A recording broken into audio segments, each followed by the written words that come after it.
The E100 is a Tier 10 German Super Heavy, and it's a vehicle after the 60 TP was released. Not as many people think it's as good of a tank. However, in today's video, we are going to be proving why that is definitely not the case. The E100 has a lot of alpha, and even though the 60 TP does have tungsten shells, it only lasts for about 15-18 seconds depending on how you're running your equipment. The E100 always has 640 alpha no matter what, at least on average, meaning that you can roll up to a max round of 800, and the HE on this vehicle is multiple times better than the 60 TPs, sitting at 960 average compared to the 680 that the 60 carries. So there are a lot of advantages for this tank, but the main one is just the fact that it has so many hit points. The E100 has 2,915 hit points, and that's right up there with the mouse and what the VK72 will be next update. What that means is that when you use the 640 alpha plus the 2,900 hit points,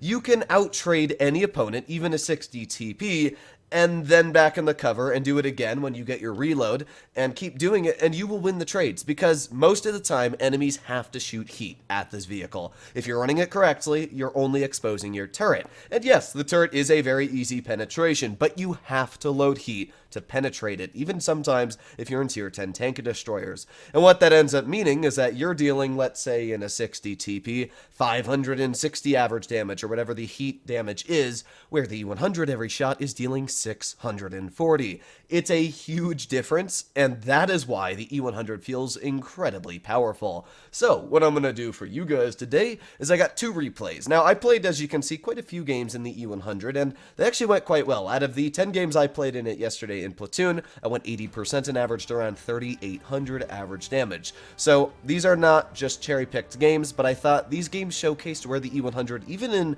weird games outside of its comfort zone, still did a very, very solid job. So what does the enemy team have? Let us take a look. They have an AMX 50B, Chieftain Mark 6, FV215B 183, a Jagdpanzer, an E4, a 50 TP, and a 54 E1. Now, we won this battle all due because they only had one tier 9 medium tank. When you are on a map like Canal, it is incredibly important that your mediums fight the enemy mediums on D side. If that does not happen, then you have a very high probability of losing the battlefield because you will be farmed in a heavy tank. You will already notice that, yeah, that's the 54 E1 getting 2 shots into me, so I lost 500 hit points. Thankfully, I have a lot of hit points still left because I basically have the same as like a Chieftain Mark 6 now, but it's still kind of annoying to lose that chunk of hit points early on, and I was even spotted all the way across the map, or maybe from one of the tanks crossing, but it still shows where mediums are extremely important on this map, because if you can control the map and you can get behind the heavies, then yeah, that's about a done deal. So we got the 50 TP off to the side, just take a snap because why not, but yeah, that shell did not end up hitting. Thankfully, Flopsy is running the 2-shot yo, which means he's able to take 840 hit points off of that 50 TP before he even has the chance to react. Ooh, there's another shell in my vehicle. That seems it might have been the 50B or the Mark 6 they have, so I am getting the heck out right now. Our E3 and as well 57 Heavy are already dead.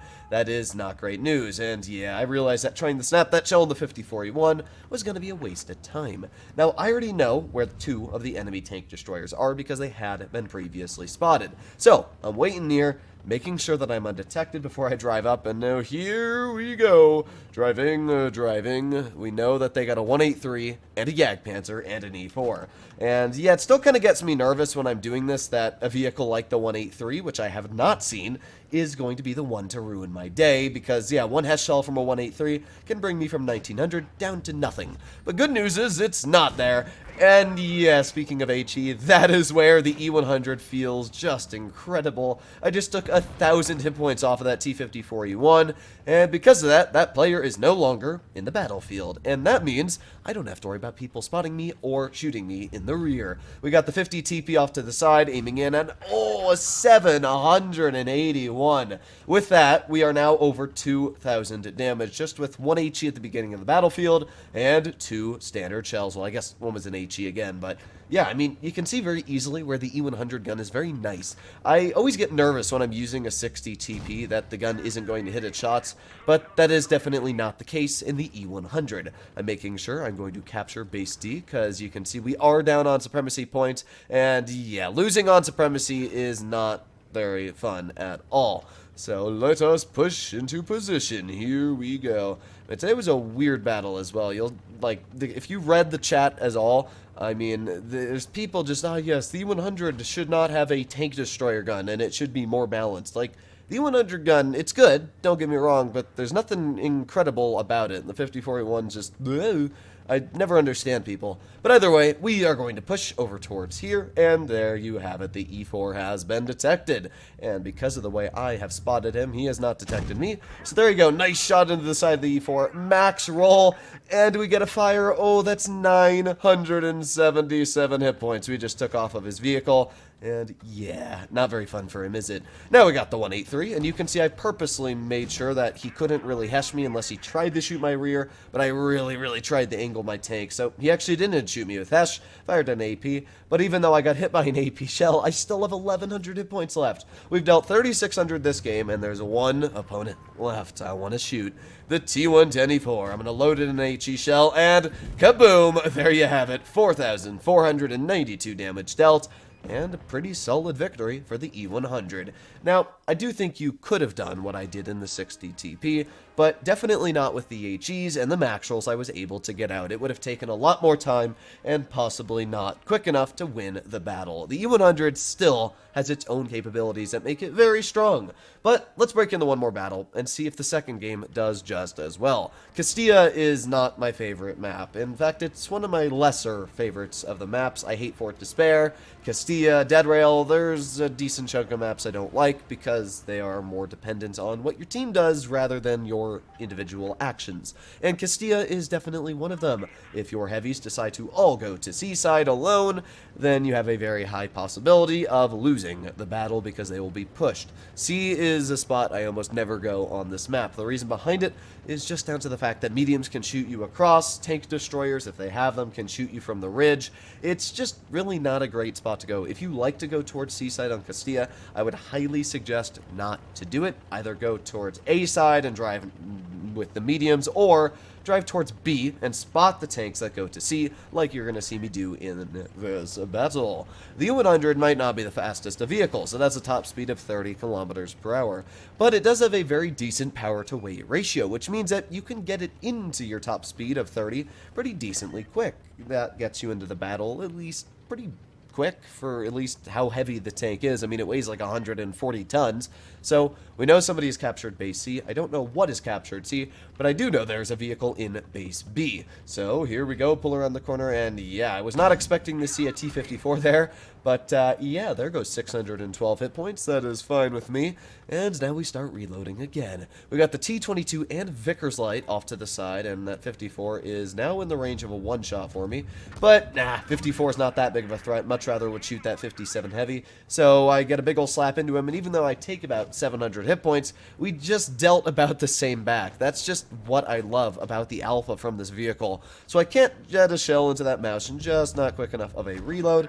But that is all good. We got the T-22 off to the side, and yeah, that guy's just going to be a nuisance. So I'm going to back up before that player takes a lot of hit points off of me. Let's get a big old slap into the side of the motion, and we even get a bounce. Nice, and there you go, another heat shell bounce from the T-22. We've managed to block 1,000 damage so far, and you can see this is where the side scraping of the E-100 works well. So this T-57 Heavy is probably going to try and pen me somewhere, but I don't know what he's doing. Oop, there's a bounce once on my vehicle. Come on, bounce me again. Ooh, goes right through my track wheel. That is one of the big downsides of the E100, I can tell you, is the track wheels are impressively weak. They will be penetrated a lot of the time you aim at them, but good news is that we still got a nice slap into the 57 Heavy, finishing him off, and that puts us over 3,000 damage. Now, that enemy T-22 is sitting at 1,850 hit points, and we have 1,002. Now what that means is that we are on a major hit point disadvantage. But because we have Alpha, and that vehicle has DPM, we win this just by trading shots. So we get one old big slap into the T-22, and now I angle it. There you go, nice bounce. And with that, we basically just get our shell back for free. And now this T-22, which had 900 hit points, is now going to be down to, 271. And now what was a full health vehicle now loses to me. I mean, this is just where Alpha feels so incredibly powerful. And this T-22 obviously has to shoot heat if he wants to penetrate me. I'm angling this to the best of my abilities. We get a bounce. And there you have it. That goes the T-22 back to the garage. Now we've blocked over 2,000 damage, and we've dealt 4,200. I mean, this is just where the E100 feels incredibly powerful. Do I think the 60 TP could have done everything in this game? Yeah, I mean, the 60 TP is a very powerful tank, but it doesn't take away from the fact that what we did in this battle showcased where the E100 is also just as strong, and in a lot of situations stronger. In a 60 TP, I would have only had 500 hit points, and I doubt I would have bounced as many shells from the 57 Heavy or that T-22 Medium. It's definitely not as good when it comes to being exposed, where the E100, unless you have its flat side, actually has quite troll armor. So you can see at the end of the game, I stuck my gun in the air, and hopefully we're going to be able to get one more shell into the Vickers. Here we go. Bum, ba-da-da-dum, ba-da-da-dum, bum, bum. And aiming. I was thinking about doing an HE, but nah, it's not worth it. Might as well just fire a standard shell in and deal 5,200 damage. That's just a great battle to showcase everything there is about this heavy. If you understand how to angle your armor, if you use the Alpha right, and you know where to position, the E100 can be a fantastic vehicle, even in the current meta we have. But don't take my words for granted, take how the tank performed in these games. Hopefully you enjoyed today's video, and I'll be seeing you in the next one. Bye-bye!